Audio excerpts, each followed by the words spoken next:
नमस्कार मंडळी. सकाळचे वाजलेले 7 आणि शेतात आपण आलेलो आहोत सकाळी सकाळी. आणि सकाळी कडक असं ऊन पडलेलं आहे आणि एक 3-4 दिवसापासून पाऊस थांबलेला आहे.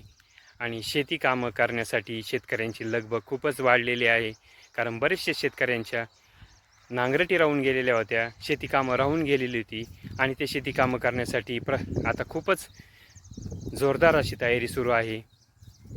असंख्य शेतकऱ्यांच्या शेती मेहनती राहिलेल्या होत्या, ते आता जोर करून होत आहेत. तर इतरही काही शेतकऱ्यांचे भुसारे भरणं किंवा चाळी भरणं कांद्याच्या राहिलेलं होतं, ते पण आता तो कांदा चाळीकडे घेऊन येत आहे आणि ते चाळी देखील भरण्याचं काम जोरात सुरू आहे. आणि जे राहिलेले काम आहेत ते शेतकरी पटकन आणि प्रचंड लवकर कसे होतील या दृष्टीने प्रयत्न करीत आहे. हा व्हिडिओ जर आपल्याला आवडला असेल तर या व्हिडिओला लाईक करा आणि असेच नवनवीन व्हिडिओ पाहण्यासाठी आपल्या चॅनलला सबस्क्राईब करा. धन्यवाद मंडळी.